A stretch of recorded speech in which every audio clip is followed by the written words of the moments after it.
मतदारसंघामध्ये असायला पाहिजे त्या पद्धतीने नाही आहे, त्यामुळे कशा पद्धतीचं आव्हान तुम्हाला लोकसभा निवडणुकीमध्ये आता या ठिकाणी आहे? नाही, मी कशालाही आवाज मानत नाही. ही माझी निवडणूक नाही, ही कार्यकर्त्यांची आहे. ही निवडणूक सर्व जाती धर्माची आहे. मी विकासाचा हाती झेंडा घेतला आहे. आता मतदार जो होईल तसाच देईल. विजय झाला तर माजायचं नाही, पराभव झाला तर गाजायचं नाही. आंबट, तुरट, गोड, खारट, कडू काहीही प्रसाद दिला तर बघा मान्य. कारण मी आयुष्यामध्ये एकच मंत्र आहे माझा, तो म्हणजे विकास में आगे चलते जाओ. आणि म्हणून विकास के साथ मेरा कमल खिलेगा.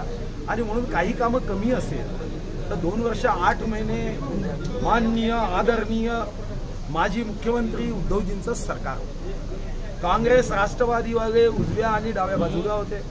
बिचारा आमच्या उद्धवजींना हे लक्षातच आलं नाही की हे दोघे आसपास बसलेले कशा पद्धतीने त्यांची शिवसेना संपवत आहे.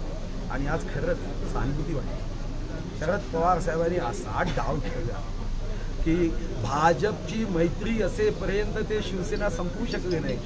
पण त्यांनी मग सांगितलं की साथ में लेकर इनको समाप्त आणि संपवलं त्यांनी. कोण आहे आता? कोणीच नाही राहिलं.